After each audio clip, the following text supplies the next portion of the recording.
Alhamdulillah bini'matihi tatimmus shalihat wa tarfa'ud darajat wa ashhadu an la ilaha illallah wahdahu la syarikalah wa ashhadu anna muhammadan abduhu wa rasuluh alladzi la nabiyya ba'dah amma ba'du.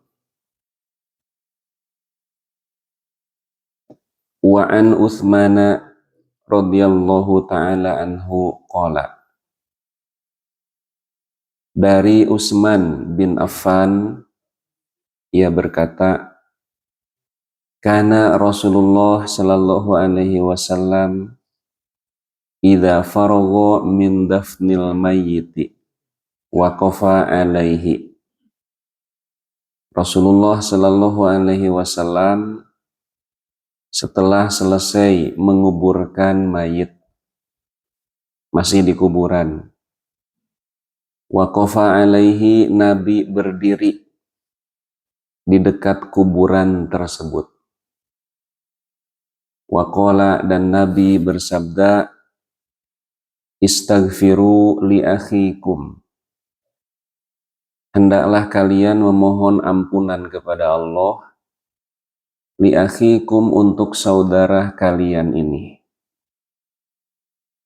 Wasalu lahu tasbita, dan hendaklah kalian memohon kepada Allah ketetapan surganya, lahu, bagi saudara kalian itu.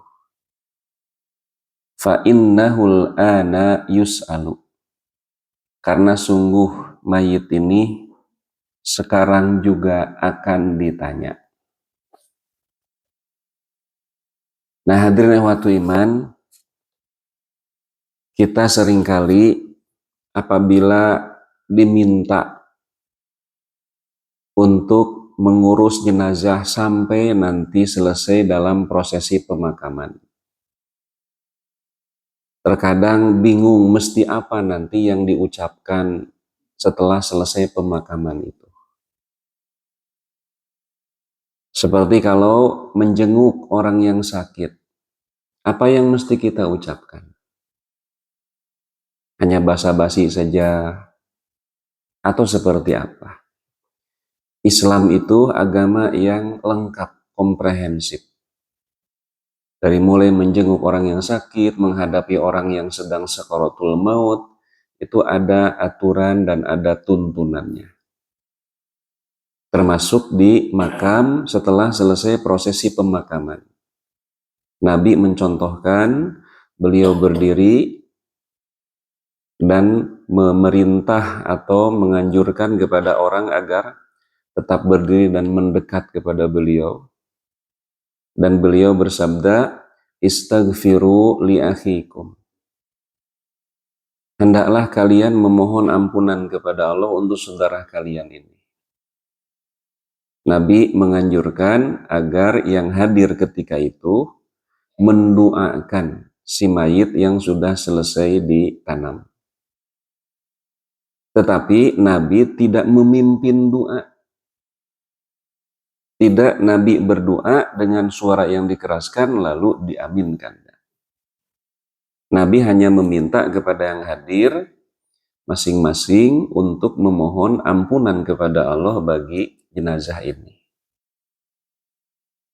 Istaghfiru li akhikum wasalu lahu tasbita fa innahul ana yus'alu. Selesai saja. Jadi di makam itu tidak ada tabligh akbar.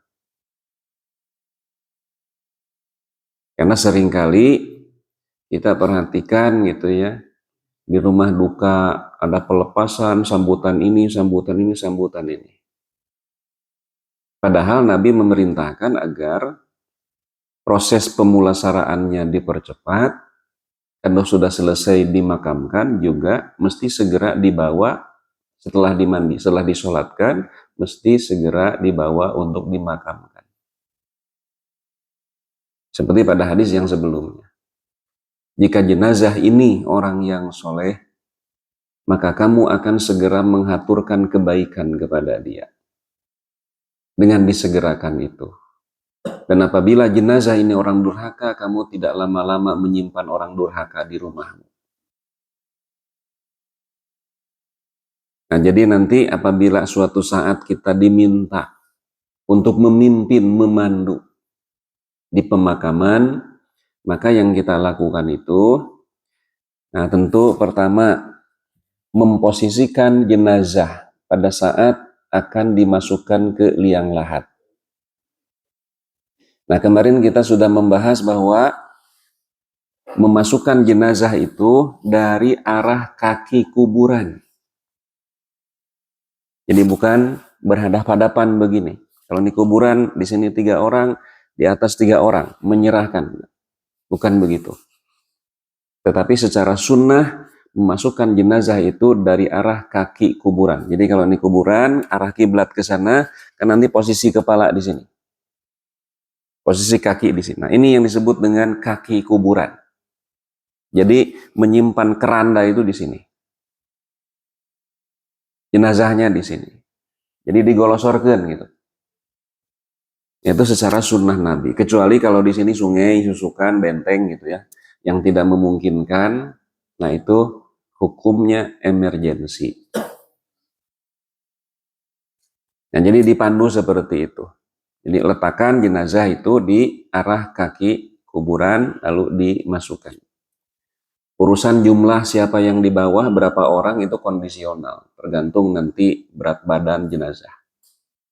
Cukup berdua, berdua. Cukup bersatu, bersatu. Perlu bertiga, bertiga. Bahkan tidak mustahil nanti bisa berempat.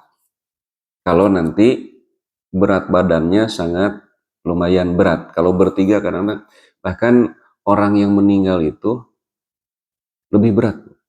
Lebih berat. Gambarannya saja, kalau kita membonceng orang gitu, dalam keadaan bangun, itu tidak berat. Tapi kalau tidur berat. Kalau tidur berat. Nah, apalagi nanti jenazah. Makanya salah satu hikmah itu, kenapa mesti kalau membawa jenazah itu mesti dipercepat. Satu perintah dari Nabi, alasannya tadi, kalau orang ini soleh, maka kamu akan segera mengaturkan kebaikan. Kalau durhaka, kamu tidak lama-lama menyimpan orang durhaka di pundakmu. Yang ketiga, kenapa mesti dipercepat? Berat. Itu, maka kalau kita lihat tukang kerupuk nu ditanggung zaman baheula, kenapa cepat? Berat, Pak. Lalaunan mah bebannya itu lumayan. Nah, kemudian setelah selesai prosesi pemakaman, sudah beres. Gitu. Nah, baru kita berdiri memandu, memohon kepada jamaah yang hadir untuk memohon ampunan kepada Allah bagi jenazah ini, memohon ketetapan surganya. Itu persilahkan saja, silahkan berdoa masing-masing. Saya tidak akan memimpin di sini. Kasih waktu kurang lebih 1 menit gitu. Sudah selesai, selesai. Nah, kalau sudah selesai apa yang kita kerjakan? Karena bingung juga gitu ya. Nah, maka perlu ada sedikit penjelasan, kayak saya lakukan ya. Bapak-bapak, tugas kita sebagai orang yang hidup, itu 4 perkara sudah selesai.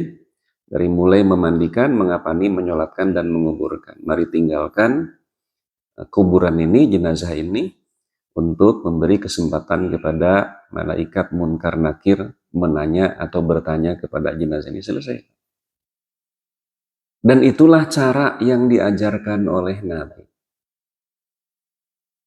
Tapi kadang-kadang ketika kita melakukan itu dianggap aneh. Dianggap aneh. Tidak jadi masalah karena Nabi sendiri dulu pernah menyatakan bahwa bada'al islamu ghoriban wa sayaudu ghoriban fatuba lil ghuraba. Jadi Islam itu pertama kali datang dianggap aneh dan nanti akan dianggap aneh. Dan berbahagialah orang-orang yang dianggap aneh. Seperti yang beberapa kali saya kasihkan contoh. Jadi Islam itu dianggap aneh untuk kondisi seperti itu. Karena lingkungan di Mekah khususnya sangat rusak. Akidahnya sangat rusak. Ibadah apalagi? Mereka menyembah berhala. Mayoritas orang Mekah begitu. Tiba-tiba datang seorang nabi yang mengajarkan la ilaha illallah. Tuhan itu hanya satu, hanya Allah. Sementara ketika itu setiap kabilah punya masing-masing Tuhan. Di komplek Masjidil Haram ada 360 Tuhan. Sangat aneh Islam itu. Dan akan kembali dianggap aneh. Tahun 60-an, tahun 70-an. Orang yang melakukan salat Idul Fitri di lapangan dianggap aneh. Dianggap aneh. Sekarang alhamdulillah gitu ya. Sudah mulai sholat di lapangan terbuka. Kadang-kadang mah jalan raya ditutup setengahnya. Artinya ini adalah perjuangan dari sesepuh-sesepuh kita dulu untuk memperkenalkan ajaran Islam yang sudah mati. Walaupun dianggap aneh. Jadi ada takbiran, kemudian ada sholat, ada khutbah, dan itu semua dilakukan di tempat terbuka. Ketika terjadi gerhana, ada takbiran, ada sholat, ada sedekah, ada khutbah. Sama juga, ini dianggap aneh. Karena dulu itu kalau ada terjadi gerhana, bukan takbiran, tetapi memukul apapun benda-benda yang mengeluarkan bunyi-bunyian. Sekarang alhamdulillah, terjadi gerhana diumumkan di medsos. Hampir semua masjid melakukan salat gerhana. Nah, jadi Islam itu pertama kali datang dianggap asing, dianggap aneh, dan nanti di akhir zaman Islam akan kembali dianggap aneh. Ajaran yang benar-benar merupakan berasal dari Nabi dipandang aneh. Dan berbahagialah orang-orang yang dianggap aneh itu.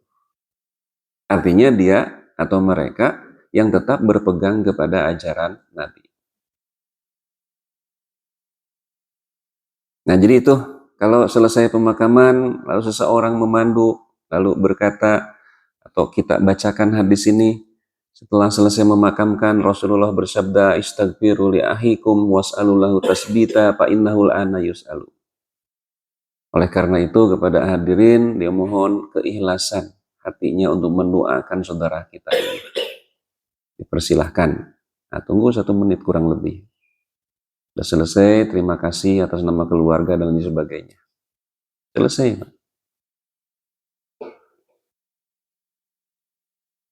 Kemudian, wa an Domroh bani Habibin, dari Domroh bin Habib, ahadit tabi'in, dan dia salah seorang di antara tabi'in. Qala, ia berkata,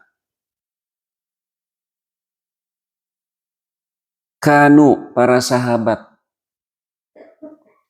yastahibbuna, menyukai, menganggap baik, idza suya alal mayyiti qabruhu, apabila selesai jenazah itu dimakamkan, apabila kuburnya sudah diratakan, wan soropan nasu anhu, lalu orang-orang sudah pulang, sudah selesai dimakamkan, orang sudah pulang. Nah, para sahabat Nabi itu suka berkata, an yuqala inda qabrihi, sahabat itu suka berkata di dekat kuburan orang itu, ya fulan, wahai fulan, kul la ilaha illallah, wahai fulan, ucapkan la ilaha illallah salah sama rotin 3 kali.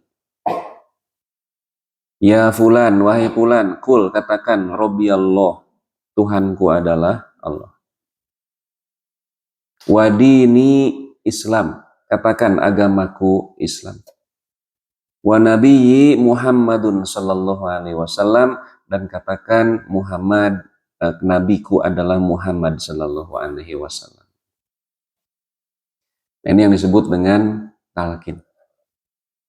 Hadisnya diriwayatkan oleh Abu Sa'id bin Mansur, Sa'id bin Mansur, secara mauquf. Jadi hadis ini pertama bukan dilakukan oleh Nabi, tapi pelakunya sahabat Nabi.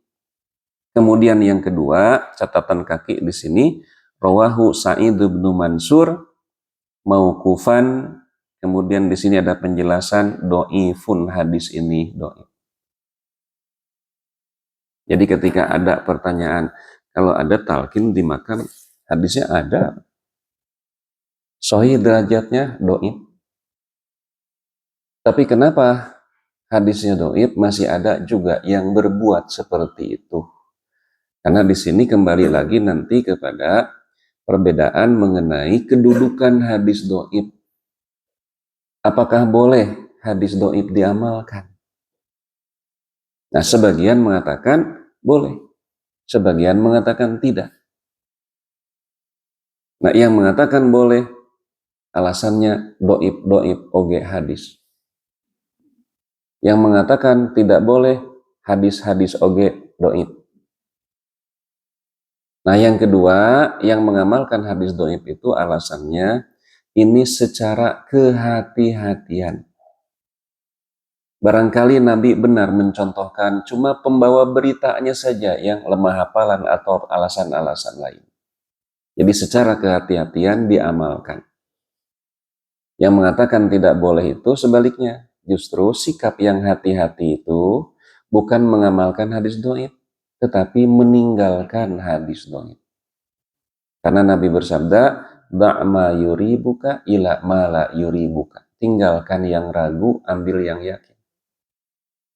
Kalau hadis do'if itu kan meragukan.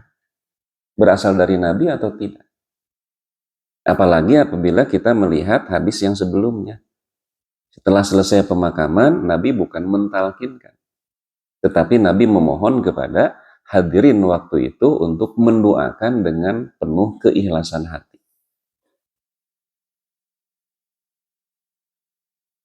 Nah, kalau di kita suka ada tambahan malah. Kalau nanti di pepatahan Pak, mayit teh. Kalau nanti malaikat datang dan bertanya, man rabbuka? Ucapan oleh kamu, jawab oleh kamu, Allah. Kalau nanti bertanya, man nabiyuka? Jawab oleh kamu, Muhammad. Kalau nanti malaikat bertanya, ma dinuka? Apa agamamu? Jawab olehmu, Islam. Begitu proses talqin itu. Saya tahu itu karena ketika kecil itu suka gitu. Lihat gitu ya. Kalau dulu kan diborong sama pelebe dari mulai memandikan, memimpin di pemakaman, sampai memimpin upacara dalam hajat kematian atau tahlilan itu dipimpin sama lebe semua. Sampai siapa prosesnya seperti itu. Saya waktu kecil itu datang ke kuburan bukan untuk menyolatkan, tabita itu hoyong dibagi sholawat, zaman dulu mah begitu Pak. Nah, dibagi tidak besar, 50 rupiah tahun 80-an. Ya lumayan 50 rupiah teh waktu itu. Karena bala-bala itu kan 5 rupiah. Jadi 10 bala-balain, mulai nama 10 ribu. Nah, jadi kita sudah dapat informasi bahwa amalan seperti itu ada hadisnya, cuma derajatnya do'if. Wa an Buraidata ibni al-Hasib al-Aslami radhiyallahu ta'ala anhu qala, dari Buraidah ia berkata, qala Rasulullah sallallahu alaihi wasallam, kuntu nahaitukum an ziyaratil kubur. Dulu aku melarang kalian ziarah kubur. Al-ana fazurruha. Tetapi sekarang silahkan kalian ziarah kubur. Fa'innaha tudakkirul akhirata, karena ziarah kubur itu bisa mengingatkan kalian kepada kematian. Bahkan dalam hadis berikutnya, wa an Abi Hurairah radhiyallahu ta'ala anhu, anna Rasulullah sallallahu alaihi wasallam la'ana zairatil kubur. Bahwa Rasulullah sallallahu alaihi wasallam melaknat wanita-wanita yang ziarah kubur. Ya, tapi pada hadis yang sebelumnya kata Ummu Salamah, kami dilarang untuk menghantarkan jenazah, artinya sama juga dengan ziarah kubur, tetapi walam yu'zam alaina, tapi larangan itu bukan larangan haram. Nah, pada hadis ini ada dua Poin yang pertama, Nabi melarang. Poin kedua, Nabi memerintah. Walaupun perintah ini bukan lil wujub, bukan menunjukkan wajib. Nanti dalam kaidah hukum, al-amru ba'dan nahyi tufidul ibahah. Apabila ada perintah setelah perbuatan tersebut dilarang, maka perintah itu bukan menunjukkan wajib, bukan pula menunjukkan sunat, tetapi menunjukkan boleh atau ibahah. Jadi kaidahnya al-amru ba'dan nahyi tufidul ibahah. Apabila ada satu perbuatan yang diperintah tapi sebelumnya dilarang, maka perintah itu menunjukkan boleh. Kita ambil contoh ya. Ada seorang anak SD. Dia mau main sama teman-temannya karena diajak. Ayo main. Nah, lalu anak itu meminta izin kepada orang tuanya. Pak, Bu, saya mau main. Kata ibunya, tidak boleh. Tidak boleh main. Kerjakan PR. Nah, lalu si anak ini mengerjakan PR. Setelah selesai ibunya datang. Sudah selesai nak? Sudah. Silakan kamu main. Sekarang diperintah. Sebelumnya dilarang main itu. Lalu diperintah setelah menyelesaikan pekerjaan rumahnya itu. Silakan kamu main. Apakah anak itu wajib main? Kalau tidak main doraka karena tidak taat kepada perintah ibu? Nah. Jadi silakan kamu main, ini bukan wajib, bukan sunat, tetapi boleh. Karena sebelumnya dilarang. Itu gambarannya kaidah hukum al-amru ba'dan nahyi tufidul ibahah. Perintah setelah larangan itu menunjukkan ibahah. Nah, kenapa Nabi melarang ziarah kubur dan kenapa kemudian Nabi memerintah membolehkan ziarah kubur? Di antara kebiasaan orang-orang jahiliyah, kalau mereka datang ke kuburan itu, tujuannya adalah untuk meminta-minta kepada orang yang sudah meninggal dunia. Itulah kebiasaan orang-orang jahiliyah. Walaupun kalau kita menelusuri lebih dalam, bahwa orang-orang jahiliyah itu, sebenarnya mereka tidak pernah meminta kepada orang yang sudah meninggal dunia, tidak. Mereka memintanya kepada Allah. Jadi orang jahiliyah itu berdoa meminta kepada Allah. Cuma menjadikan orang-orang yang sudah meninggal dunia sebagai perantara. Makanya di dalam surat Al-Ankabut, saya lupa lagi ayat berapa, di sana disebutkan, ketika orang-orang jahiliyah dikatakan oleh Nabi bahwa mereka itu menyembah kuburan, karena mereka suka datang dan minta-minta. Mereka berkata, dan kata-kata mereka itu diabadikan di dalam Al-Quran. Ma na'buduhum. Kami tidak menyembah kuburan, kami tidak menyembah orang yang sudah meninggal dunia. Illa liyuqarribuna ilallahi zulfa. Melainkan kami menjadikan mereka itu perantara antara kami dan Allah agar mereka bisa mendekatkan kami kepada Allah sedekat-dekatnya. Nah, kemudian di antara alasan yang lain, kata orang-orang jahiliyah bahwa Allah itu maha suci. Ternyata mereka mengenal Allah, kenal. Orang jahil itu kenal Allah itu.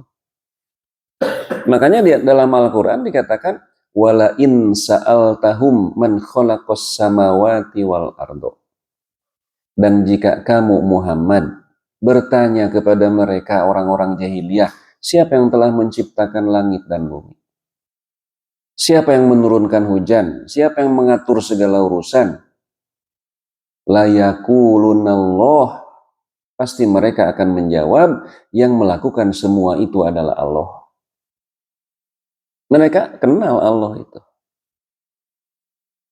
Bahkan nanti ada sahabat-sahabat Nabi yang mengalami hidup pada masa jahiliyah, mereka sudah diberi nama oleh orang tua mereka dengan nama Abdullah. Walaupun ada juga nanti Abdul Ka'bah gitu ya, hamba Ka'bah.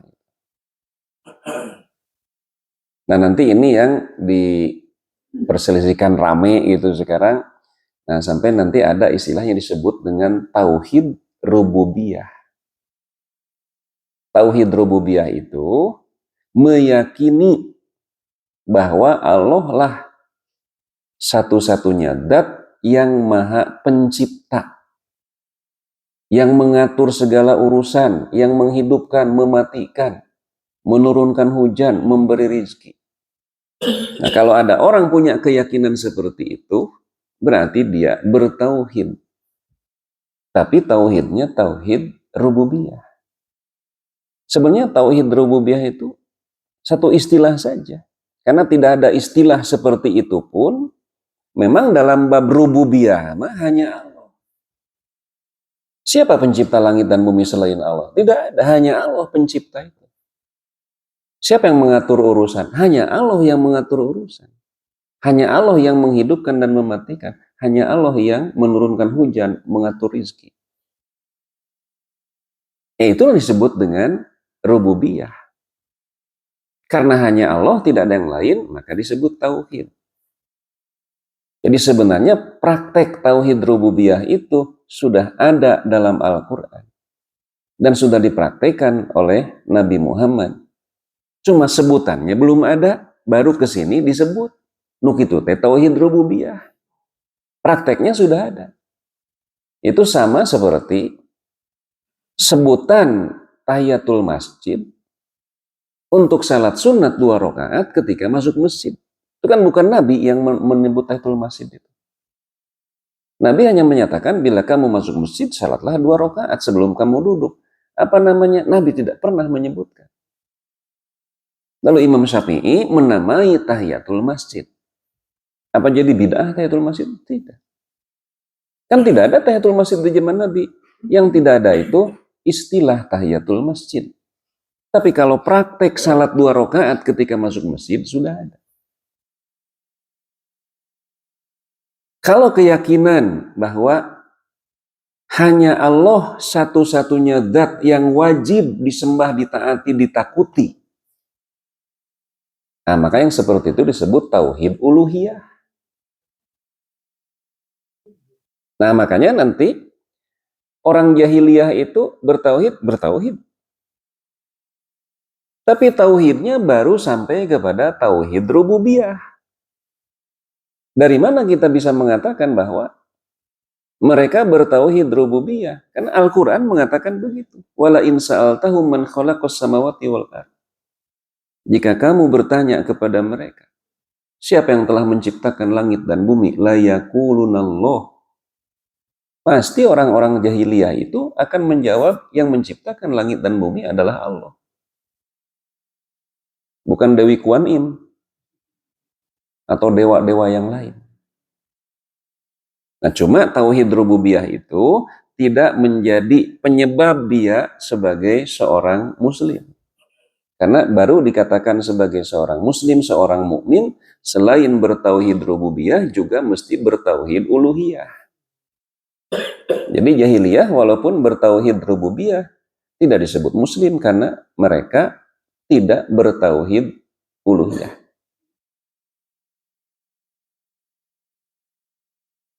Nah, jadi orang-orang jahiliyah itu memohon kepada Allah.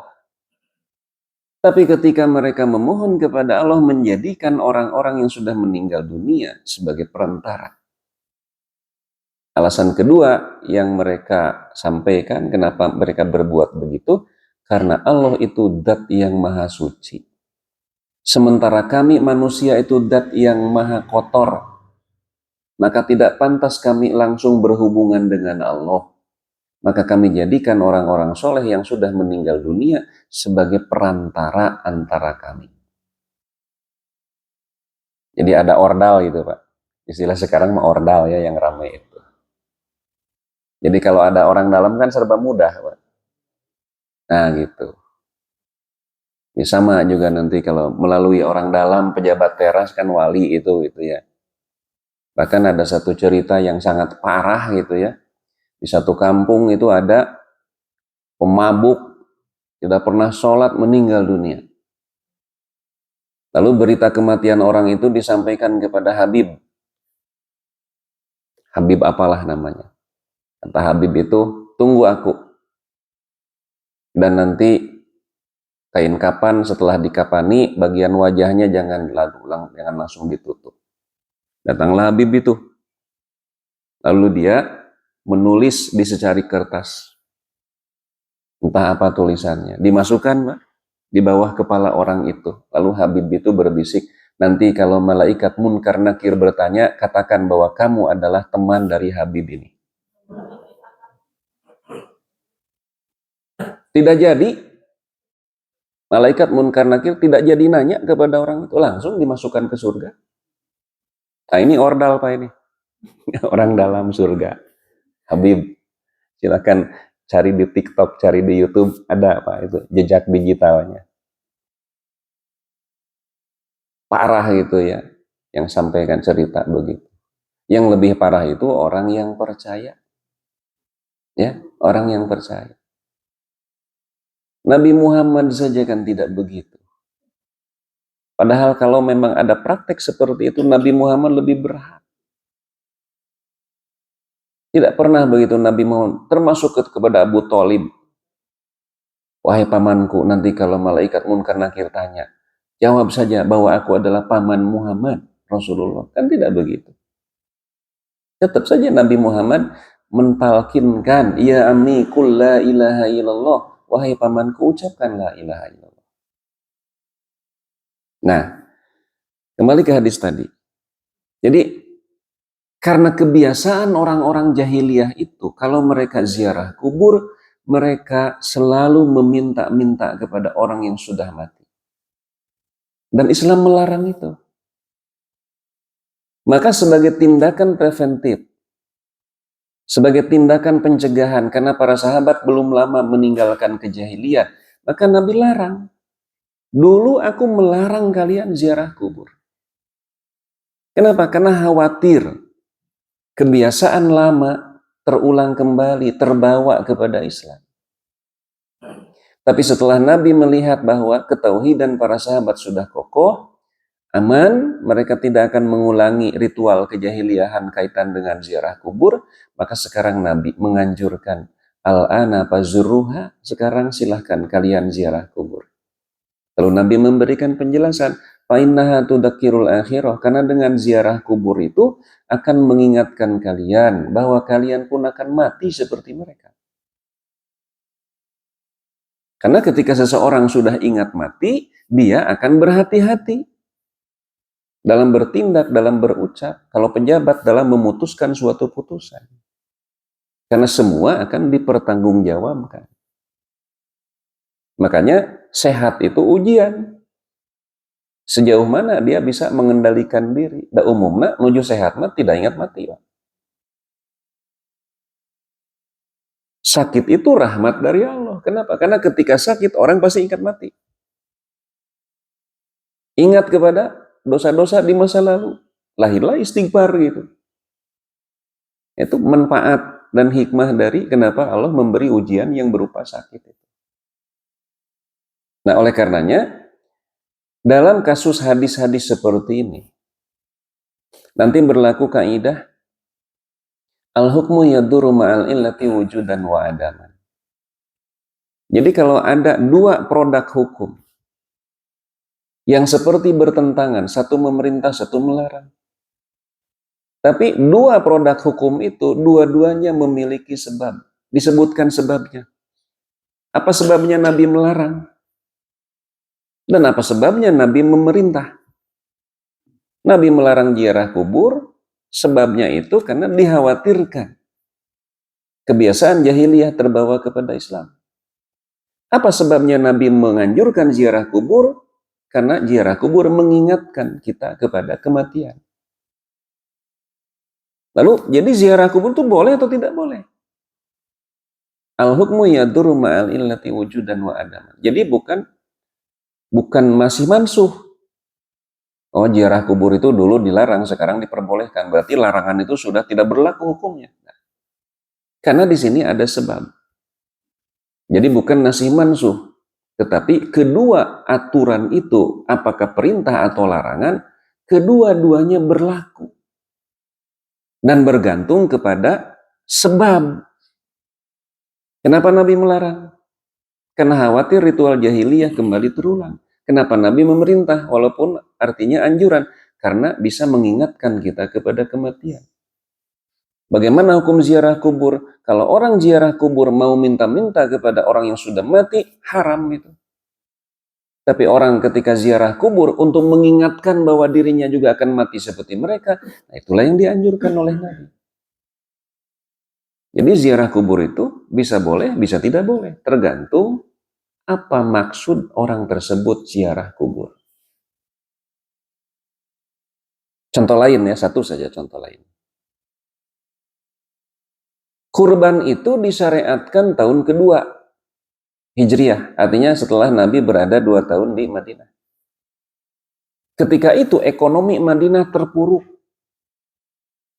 Karena umumnya orang-orang Madinah mau pedagang atau petani itu terjebak dengan sistem riba Yahudi. Karena Yahudi penguasa ekonomi di Madinah itu. Dan mereka itu membuat aturan. Boleh begitu, ngaribakeun tetapi kepada non-Yahudi.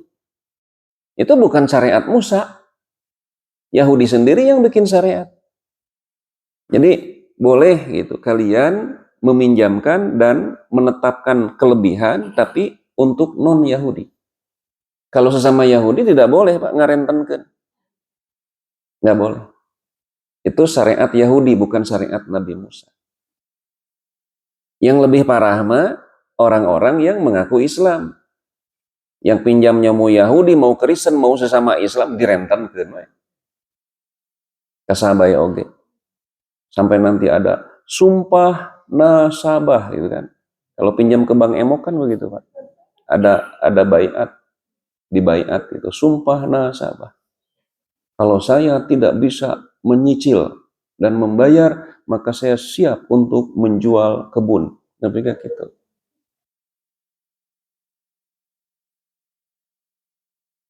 Cuma kadang-kadang ya begitulah. Kalau pinjam ke Bank Emok, taat bayar nanti tiap bulan nyicil. Tapi kalau pinjam ke kita yang nggak pernah pakai bunga, maaf ya Bu, bulan depan aja. Itu penyakit.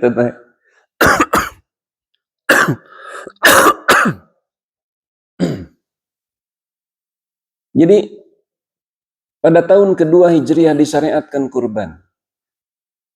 Maka Nabi bersabda, muqarrib, mudohi, kurbani. Tidak boleh mengambil bagian daging kurbannya kecuali hanya untuk 3 hari saja. Nabi menetapkan aturan begitu. Jadi pada pertama kali kurban, kata Nabi, yang kurban hanya boleh mengambil daging untuk 3 hari saja. Taruhlah umpamanya kalau sehari itu setengah kilo gitu, orang masak dagingnya sehari. Hanya boleh mengambil 1,5 kilo. Itu kata Nabi. Cuma Nabi mengungkapnya bukan dengan kilogram, tapi hari. Maksud hari di sana berarti kilo gitu ya. Sama seperti kalau dalam bab mengusap alas kaki ya. Sabda Nabi memberi keringanan bagi mukimin ketika berwudu, dia boleh mengusap alas kaki, tidak perlu membuka, tidak perlu mencuci kaki, dia boleh membuka alas kaki, tapi selama sehari semalam. Maksudnya apa yang disebut sehari semalam? 5 kali salat fardu. Disebut hari, padahal maksudnya sholat.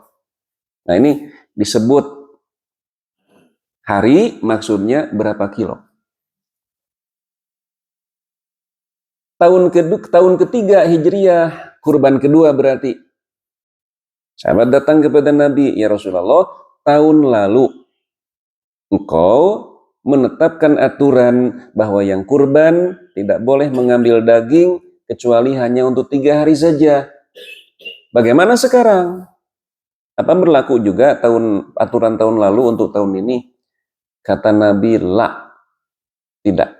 Aturan itu untuk tahun ini tidak berlaku. Kenapa Nabi menetapkan aturan tahun pertama disyariatkan kurban bahwa yang kurban hanya boleh mengambil untuk 3 hari? Li ajli dapatil lati dapat, karena kemiskinan merajalela. Artinya yang membutuhkan sangat banyak, yang kurban sedikit. Al-ana kata Nabi, adapun sekarang, fakulu silahkan makan oleh kalian daging kurban itu. Waddakhiru silahkan awetkan oleh kalian. Kalau diawetkan lebih dari 3 hari, Pak. Karena mengawetkan daging itu membutuhkan waktu 3 hari. Nah, kenapa diawetkan? Ya supaya awet gitu. Jadi tidak selesai waktu itu. Dikerek ya, didendeng. Dan itu memerlukan waktu selama 3 hari. Jadi kalau tanggal 10 menyembelih, nanti mereka jemur tanggal daging itu tanggal 11, 12, 13 baru optimal kering. Maka disebut saja 11, 12, 13 itu ayyamut tasyrik, hari-hari menjemur daging. Sekarang silakan makan, silakan awetkan, silakan bagikan. Jadi yang kurban berapa persen? Yang kurban berapa bagiannya? Sepertiga ya. Coba lihat, kata Nabi. Sekarang silahkan oleh kalian makan. Kalian ini siapa? Yang kurban. Sekarang silahkan oleh kalian makan. Yang dimakan sepertiga ya. Wadahiru, awetkan. Yang diawetkan sepertiga. Wa'atimu, dan bagikan. Jadi yang kurban mah 2/3, Pak. Yang dimakan sepertiga, masuk freezer sepertiga, gitu kan? Kalau lihat hadis itu. Jadi apa yang kurban sepertiga? Tidak. Kan ada hadisnya, itu mah 2/3. Lebih banyak malah. Nah, lalu bagaimana mensikapi hadis itu? Mana yang berlaku?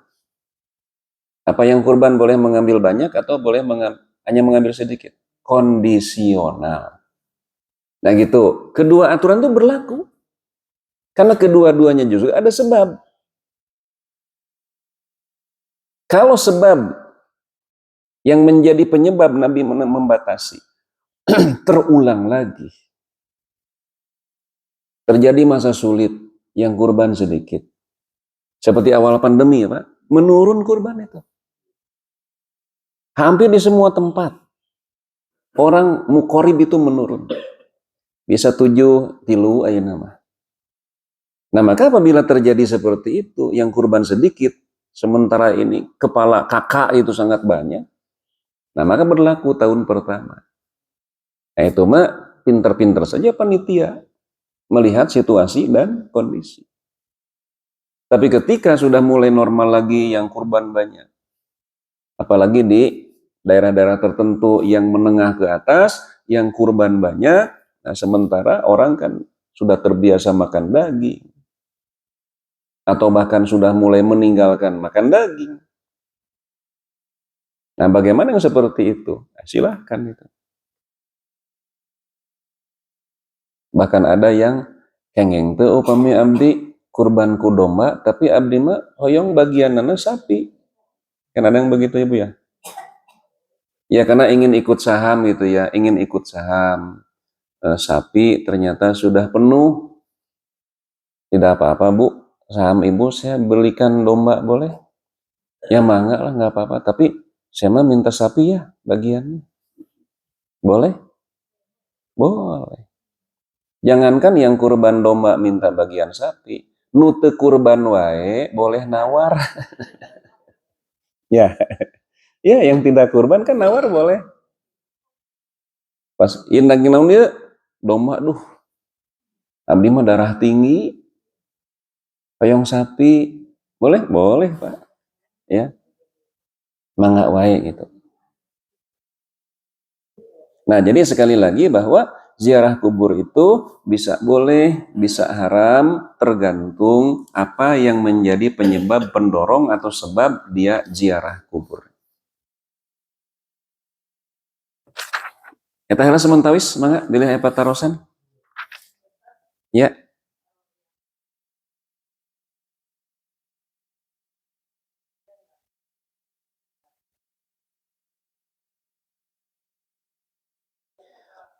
Iya.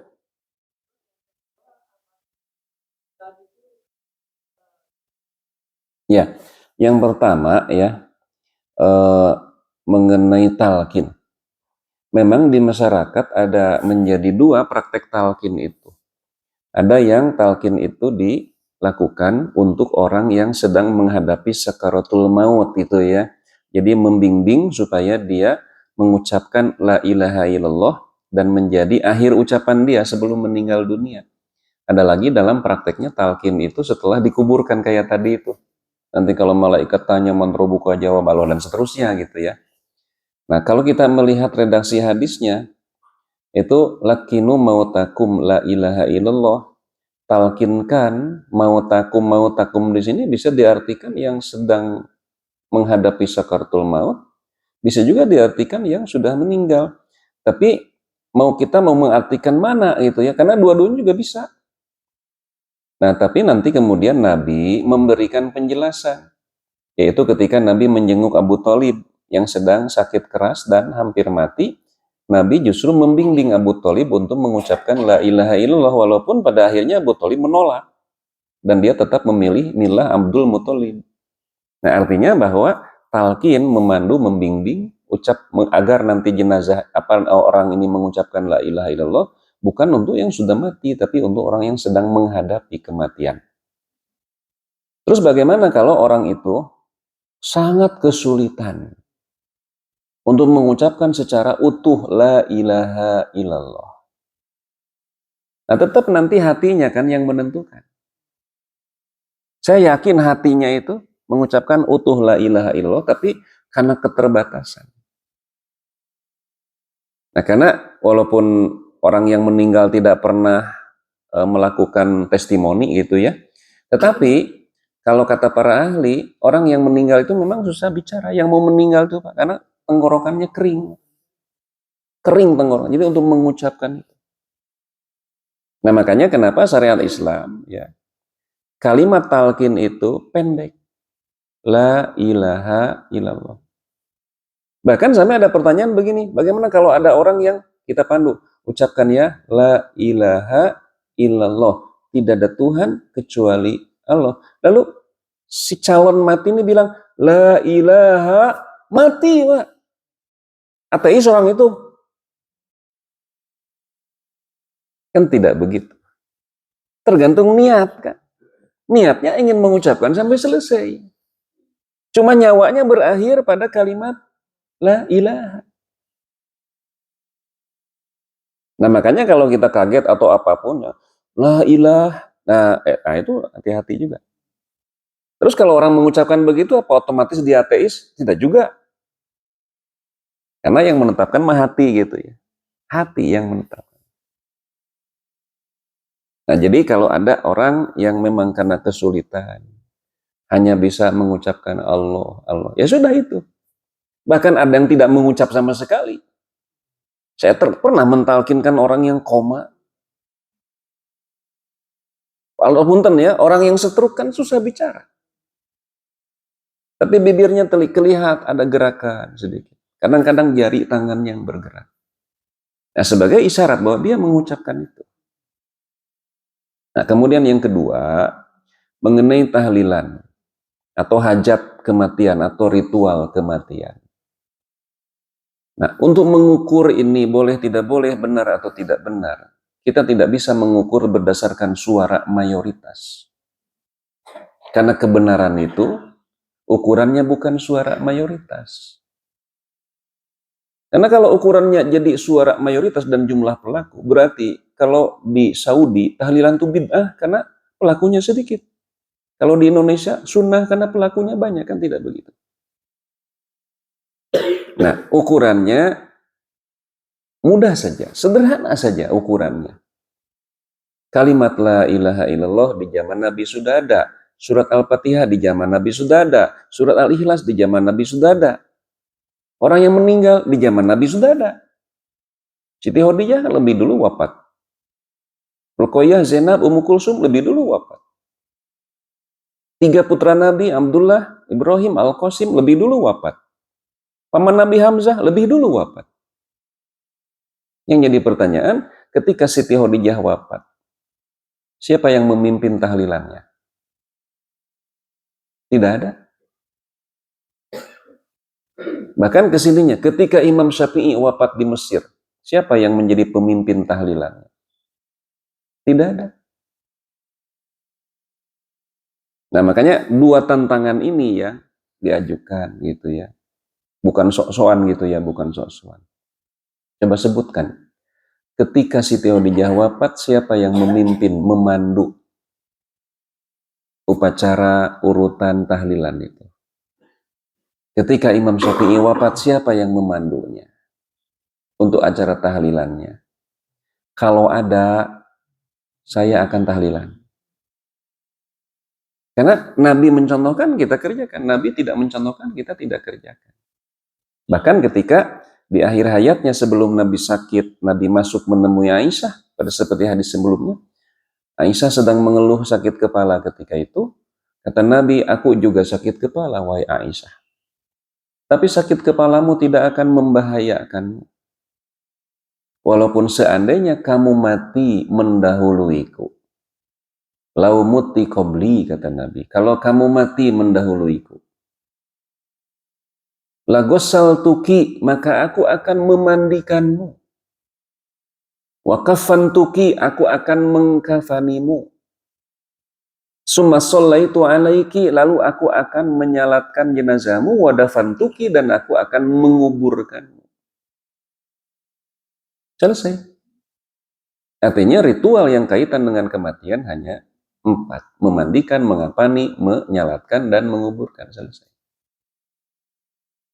Nah, cuma kadang-kadang kita berat ketika berada di lingkungan seperti ini. Kadang-kadang ada puntennya, oknum yang bilang, "Tanya ke almarhum," begitu umumnya. Nyedata ayah itu. Nyata jualan menu ayah. Loh, akhirnya harta warisan yang semestinya buat bekal ahli waris nanti di kemudian hari dijual. Jual butuh teh pasti harga murah itu, Pak.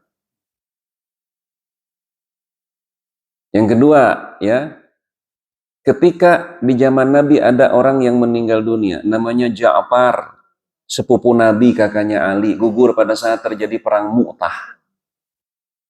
Apa yang dilakukan oleh Nabi? Kata Nabi kepada para tetangga, "Isna'u to'aman li ali Ja'farin." Bikinlah makanan oleh kalian, wahai para tetangga, dan berikanlah kepada keluarga Ja'far. Jadi yang diperintahkan oleh Nabi, agar tetangga-tetangga bikin makanan, diberikan kepada keluarga Ja'far yang sedang menerima musibah, ditinggalkan mati oleh Ja'far. Jadi Nabi mah orang ngirim ke tetangga teh. Jadi orang mah tetangga yang makan enak di rumah duka. Ya.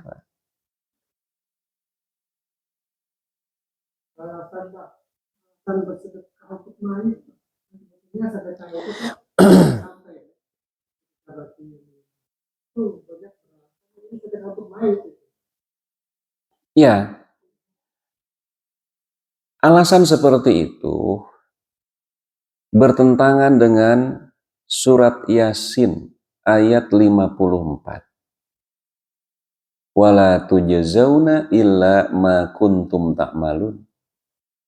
Kalian tidak akan dibalas kecuali dari apa yang kalian kerjakan.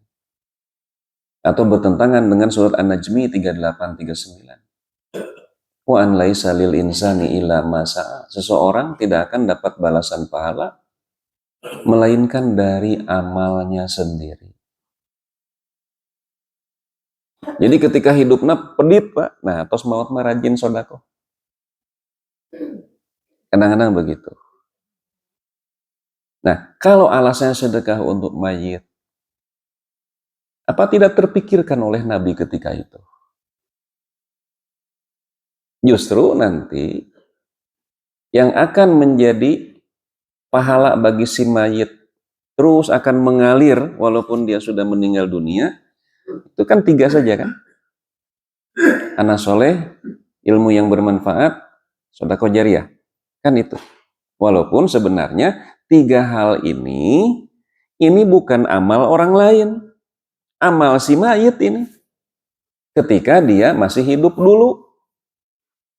Sedekah jariyah ya, misalkan sedekah jariyah. Ya inilah yang mudah nih masjid ini. Ada orang nyumbang semen, orang nyumbang pasir, orang nyumbang karpet, nyumbang kaca, dan lain sebagainya. Lalu ini donatur-donatur ini ditakdirkan meninggal dunia. Maka setiap kali ada orang yang memakmurkan masjid ini, kita sholat, kita tolabul ilmi, maka donatur itu dapat pahala, Pak. Dapat pahala dari mana? Kan dia sudah mati. Sudah tidak sholat, sudah tidak bisa sedekah lagi. Betul. Dia dapat pahala dari amal dia yang ketika hidup telah berjasa. Membangun atau menyumbang sehingga terwujud sebuah masjid. Dan orang tumakninah untuk sholat, untuk tolabul ilmi. Itu sedekah jariyah. Nah gitu ya. Oleh karenanya, terus apa? Kalau anaknya sedekah bagaimana? Orang tua dapat pahala? Dapat, Pak. Kalau anak sedekah, orang tua dapat pahala? Dapat. Tanpa mengurangi pahala yang didapat oleh si anak. Si anak sedekah umpamanya 10 rupiah, kan pahalanya minimal 10 kali lipat. Berarti dia dapat 100 rupiah. Maka orang tuanya dapat pahala 100 rupiah juga. Si anak dapat pahala dari amalnya, orang tua dapat pahala dari jasanya. Tapi sedekah yang sifatnya umum. Nah, bukan sedekah dalam ritual hajat kematian. Karena Nabi tidak pernah melakukan itu. Nah, termasuk, jadi ini beda sedikit saja, Pak. Beda sedikit saja.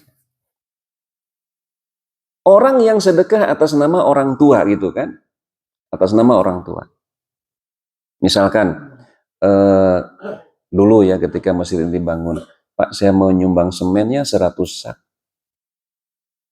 Ini buat laporan saya catatnya siapa ini? Ini Ibu Anu. Itu siapa? Itu ibu saya. Masih ada, sudah meninggal dunia.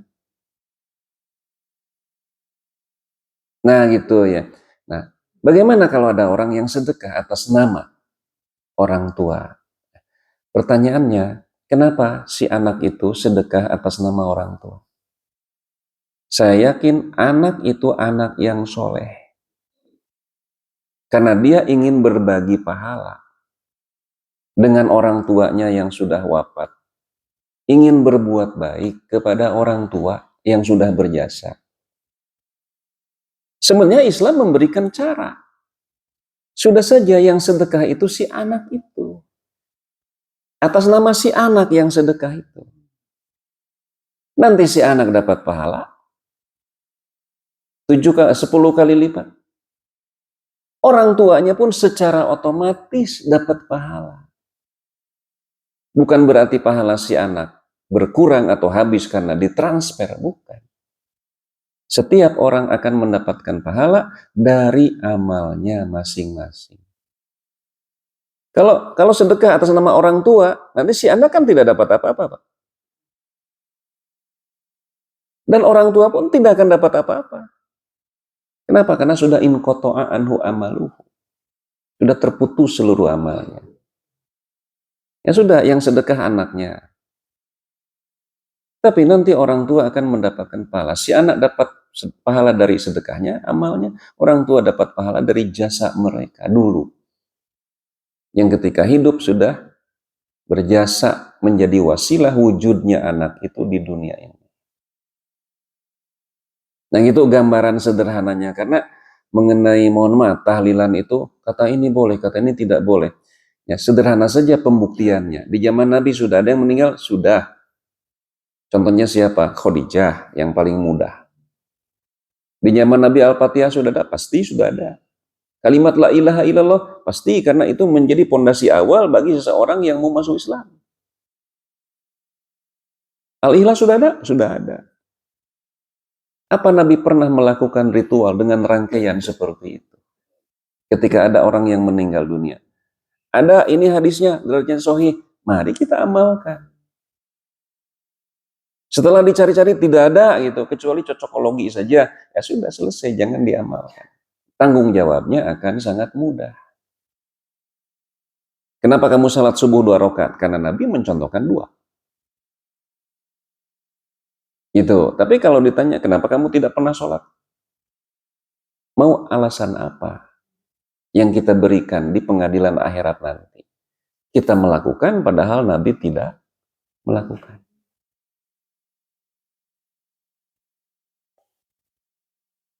Cekap sakit itu sementawis. Ya. Demikian. Wassalamualaikum warahmatullahi wabarakatuh.